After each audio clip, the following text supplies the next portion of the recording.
Now we're going to solve or fill out this table for the level strategy. The last few videos you saw was for the chase strategy. Now it's for level. I'm going to go through the calculations for the month of January in this video. Similar to the previous problem of chase strategy, the beginning inventory for the month of January is 250 units. I'm going to fill that out in that particular cell for beginning inventory. And once again, similar to in the previous problem, I have a beginning inventory of 250 and a demand of 4,500 for the month. So my net requirements is 4,500 minus 250, which is 4,250 units. All that's saying is I have to produce 4,250 units, at least that's the requirements, after subtracting beginning inventory from the demand for that month. Let's assume, once again, similar to in the previous problem, that we start with 7 workers. This information will also be given to you in the exams or the homeworks. Now for the next step of calculating number of workers required for the month of January, over here. This is a step which is different from the chase strategy, so pay attention. For this particular step, in the level strategy, we have to first calculate what's called a minimum production per month. In this case, the minimum production per month is the sum of the demands for the 6 months, which is the sum of demands for January, February, March, April, May, and June. And the total is given to us in the handout to be 46,500. So it's the sum of the demands for the 6 months divided by the number of months in this case, which is 6. So the minimum production per month needs to be 7750. What this number is saying is, to calculate using the level strategy, the minimum production per month is 7750 units. I'm going to fill that out. So never mind. So I'm not going to fill that out in this table just yet. The next step, we're still calculating how many workers we need. So for the month of January, the minimum production per month is 7750. We have to figure out how many workers is it going to take to manufacture 7750 units in January, or for that matter for all of the 6 months. We do that by calculating 7 number of workers required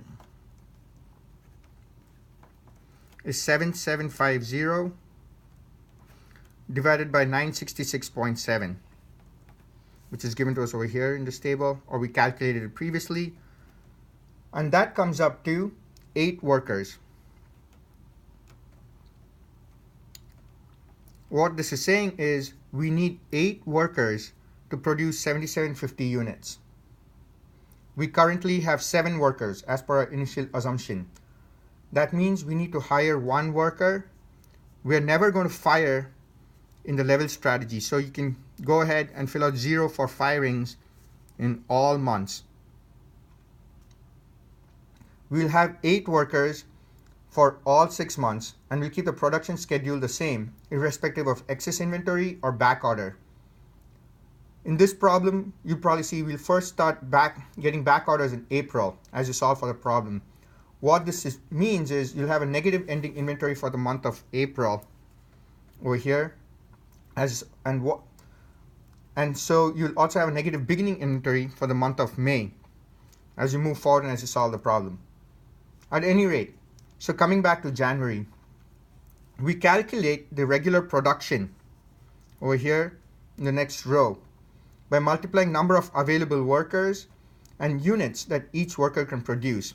So we have available workers at 8, and the units that each worker can produce is 966.7, which is equal to 7733.6. And you would round that up to 7734.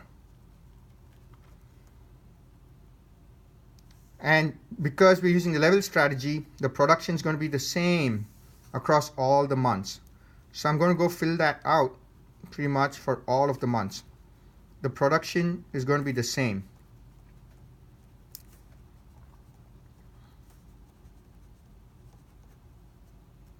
Next, coming back to January, I'm going to calculate the ending inventory similar to in the Chase model. It is the beginning inventory plus regular production minus demand. If you need the formulas, they're given to you here on page 4 for ending inventory right here. For January, that would be 250, which is a beginning inventory, plus 7734, which is a regular production, minus 4500, which is the demand. So that number would be 383. That number I think is 3484.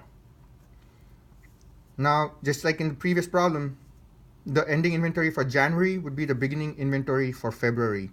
So I fill out 3484 for February as a beginning inventory. I'm going to repeat the same steps for the months of February to June. You can refer to slide 34 of the slide deck for the answers. And the calculation for the material costs, labor costs, firing costs, and hiring costs, they're exactly the same as what we did for the Chase strategy, so I'm not going to go through them in this video. For the answers, refer to slide 34 of the slide deck again. You will notice when you see the answers that the material costs and labor costs for every month will be the same.